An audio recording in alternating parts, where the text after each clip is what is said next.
नमस्कार विश्व के समस्त सनातनी भाइयों बहनों, आज मैं आपको सनातन की बड़ी ही महत्वपूर्ण उपलब्धि के बारे में बताने जा रहा हूँ। सनातन ने न जाने कितनी बड़ी बड़ी खोजें की हैं, पर समय के गाल में वो सारी चीज़ें विलुप्त हो गई है। पर आज हम आधुनिक विज्ञान का धन्यवाद देते हैं, ये पुनः हमारी सनातन की जो खोजें थी उनको प्रकट कर रहा है। इसलिए ये गर्व की बात है कि आज सनातन का डंका पूरे विश्व में पुनः बजने लगा है और भी खोज करना बाकी है।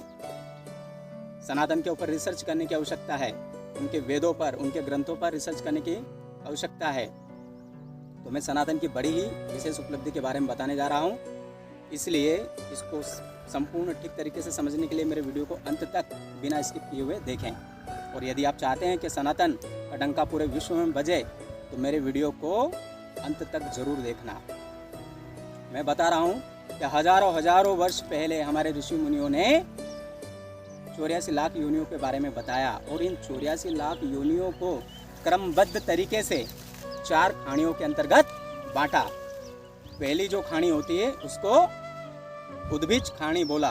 उद्भिज खानी के अंतर्गत 21 लाख योनियां होती है और इसके अंतर्गत कौन कौन से जीव जंतु होते हैं वो बताया कि इसके अंतर्गत सारे ही पेड़ पौधे, जड़ी बूटियाँ, फसलें इत्यादि आते हैं। उद्भिज यानी जो जमीन को चीर कर बाहर आते हैं।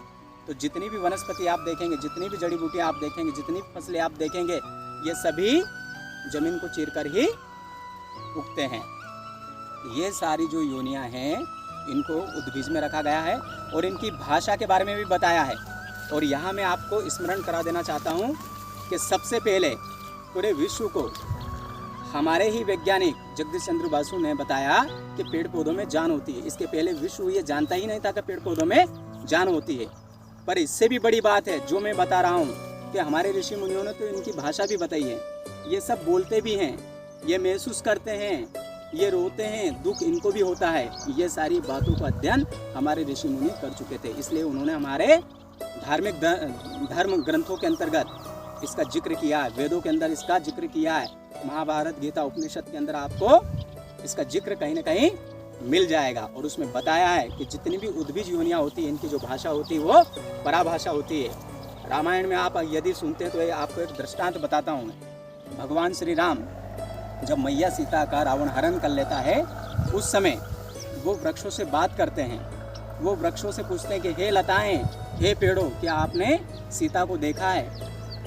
तो वो अनायास नहीं बोल रहे हैं क्योंकि वो पराभाषा को जानते थे, इन पेड़ पौधों से बात करने में सक्षम थे। इस बात को वहाँ पर मतलब दिखाया गया है, पर हमारी अज्ञानता के कारण हम इस बात को समझ ही नहीं पाए हैं। आगे और मैं बताना चाह रहा हूँ। अब दूसरी जो खानी होती है वो कौन सी खानी होती है? उसको अंडज खानी बोलते हैं। संसार के समस्त जो पक्षी होते हैं या ऐसे जीव जंतु जिनके कान नहीं होते हैं, आसान भाषा में मैं समझा रहा हूँ कि जिनके कान नहीं होते हैं, वे सारे जीव जंतु अंडज खानी के अंतर्गत आते हैं। और इनकी जो भाषा होती है वो मध्यमा होती है। इसके बाद में अगली जो खानी होती है उसका नाम है पिंडज या जरायुज। मतलब ऐसी योनियाँ जो जरायुज के माध्यम से जन्म लेती है, जो पिंडज के माध्यम से जन्म लेती है। इसके अंतर्गत हम मानव भी आते हैं। मतलब ऐसे संसार के समस्त जीव जंतु जिनके कान होते हैं, ये सभी योनियाँ जन्म लेती है, इसलिए इसको जरायुज योनि बोला गया है। कान वाली समस्त योनियाँ जिसमें मानव भी है, हम भी हैं। अब मानवों की जो भाषा होती है, हमारी जो भाषा, ये बेखरी भाषा है और बेखरी भाषा के अंतर्गत जीव जंतुओं की भाषा भी आती है। फर्क इतना है कि हमारी विकसित भाषा है और उनकी उतनी विकसित भाषा नहीं है। तो जितने भी कान वाले जीव जंतु हैं इनकी भाषा बेखरी के अंतर्गत रखी गई है। अंतिम जो खानी होती है उसको स्वेदज खानी बोलते हैं। स्वेदज खानी के अंतर्गत भी 21 लाख योनियाँ होती हैं। पसीने से उत्पन्न होने वाले जीव जंतु और कीट पतंग, ये जो योनियाँ हैं इनकी जो भाषा होती है वो पश्यंती होती है। इस प्रकार से हमारे सनातन ने, हमारे महर्षियों ने, हमारे ऋषियों ने न जाने कितने अनुसंधान किए हैं और उन अनुसंधानों को हमारे धार्मिक ग्रंथों के अंतर्गत रखा गया है। इसलिए मैं अक्सर कहता हूँ हमारा धर्म पूर्ण वैज्ञानिक और मनोवैज्ञानिक है और आज विज्ञान के हम ऋणी हैं। तो ये पुनः सनातन की ही स्थापना कर रहा है। जितनी भी खोजें हो रही है कहीं ना कहीं वो सनातन पर आकर रुक जाती है। जैसे मैंने अभी पेड़ पौधों के बारे में बताया कि जगदीश चंद्र वासु जी ने जो खोज की थी कि पेड़ों में जान होती है, मतलब ये बात मेरे इस वीडियो से साबित होती है। आप समझ में आपको आ जाएगा क्योंकि उद्भिज की भाषा पर आप बताई हुई है और जिसमें जान होती है वही बोल सकता है। तो सोचो हमारे सनातन ने कितनी खोजें की होगी और कितना गहन अध्ययन होगा।